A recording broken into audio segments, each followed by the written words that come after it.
Welcome back to my channel, everyone. This is ApMedia. So today I'll be doing a quick breakdown on this particular design that I've done. Okay, so alright, I'll be doing a quick breakdown on this design I've done, and in the next couple of minutes we'll look through the layers, look through the effects that I did, we'll look at the background, and we'll look at the foreground of all that there is to this particular design. Okay, so if this is your first time coming across my channel, please, I want to indulge you to kindly subscribe to my channel so that you get to see my videos anytime I drop a new video, right? So kindly subscribe to this channel and also turn on the notification bell so that anytime I drop a new video you'll be notified. Okay, because I drop videos almost every week, or sometimes I drop videos 2-3-4 times within the week. Okay, so having that said, let's get right into this video.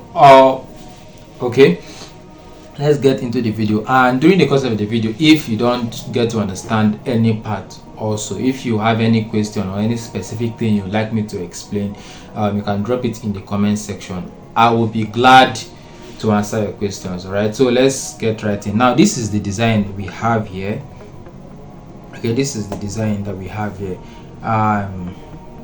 These are the layers. Okay, I have some groups here, and the first thing I'm going to do in this breakdown is to turn off all the layers. Okay, and I'll tell us how I created this. All right.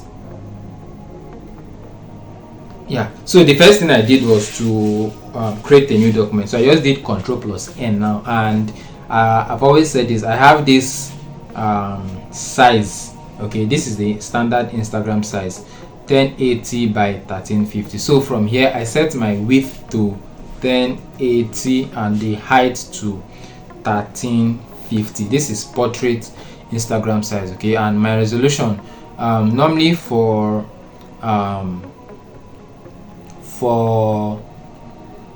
online works, okay, designs that only appear on websites, on social media, that are not going to be printed on our mobile phones, right? The standard resolution is 150, and the ones that will be printed, the standard resolution is 300. Okay, but sometimes I like to keep my resolution at 300. This is to help me preserve the quality of some of my elements so that I don't get to lose my qualities. Okay, so that's why I left my resolution to 300. And of course your color mode should be RGB. Okay, CMYK is for print. This design is not going to be printed, so I can leave my color mode to RGB.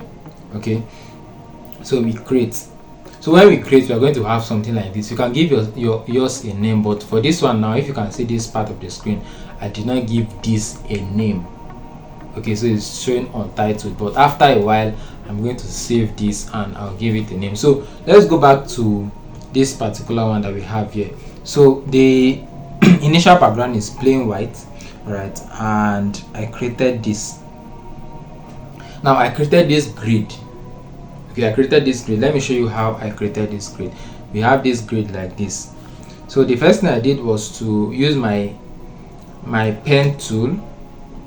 All right, so my pen tool, and I'll click like this, but now on my pen tool you can see a simple preview of where I'm moving around, or where this pen is moving around. On your own, if you are following this tutorial, you may not see this particular preview on your own. Okay, so you have to come to this part of your screen, this place that has setting, and check on this rubber band. All right, this rubber band, it shows path extension while drawing. So if this is checked out now, okay, anytime I'm moving around, I'm not going to see anything. I'll not see anything.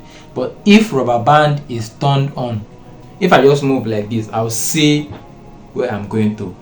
I hope that is clear. Okay, so let's go back. Okay, so I drew a straight line, and before for you to be able to draw a straight line, you need to hold down shift on your keyboard as you move, so that I can get a straight line or a particular angle of your choice. So I drew this, and I left the fill to empty, null, and I gave it an outline. So let's say black outline.